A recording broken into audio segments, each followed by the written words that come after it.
In today's video, we will be looking into the last true Viking, who was a man known as Harold Hardrada. In Crusader Kings 3, you can play as Harold, since he is the King of Norway in 1066. The journey that got him to this point, however, was difficult. So who is this man, besides being a Viking in CK3? In today's video, you're going to learn about Harold's adventurous life, and how his death marks the end of the Viking Age. Also, please do consider subscribing, as it really helps us out, and we're trying to get to 50,000 subscribers by the end of July. Our story begins in 1015, when Harold was born into a noble Viking family. His father was a petty king within the region, and although his father, King Sigurd, was a moderate, peaceful and wealthy man, he encouraged his son to take up military endeavours. It was therefore clear Harold had a supportive childhood, and this may have been a potential reason for why he flourished. His half-brother was also the King of Norway, but as Harold grew up, Olaf found it difficult to hold on to his throne, and lost a key battle in 1026 against King Canute. Olaf lost the throne to Canute in 1028, and this forced Olaf into exile. However, Olaf returned in 1030, and upon hearing this, Harold mustered a force of 600 men to march with Olaf, so that Olaf could take back the Norwegian throne. Near Stiklestad, Harold and Olaf met a much bigger army loyal to Canute. These two armies then clashed, and the two brothers were heavily defeated. During the battle, Olaf was also killed.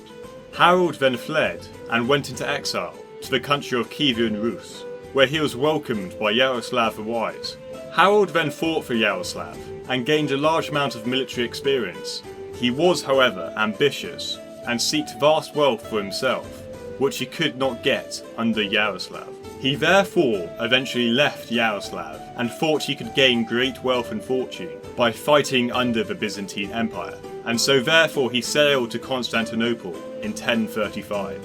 When he arrived in Byzantium, he joined the elite Byzantine unit of the Varangian Guard, which was the king's personal bodyguards.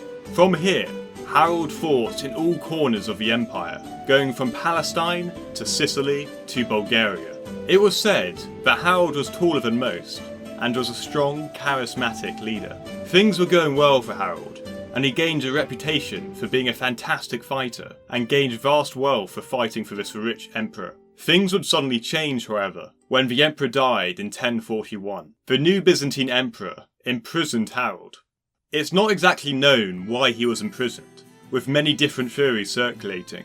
I personally believe the new emperor saw Harold as a threat, since he was very loyal to the old emperor. Eventually though, the new emperor was overthrown, and Harold was a free man. It was in 1042 that Harold decided to return to Scandinavia to take the Norwegian throne, since he amassed great fame and fortune. Harold then escaped Constantinople, and eventually was able to get to Yaroslav the Wise, where he married his daughter.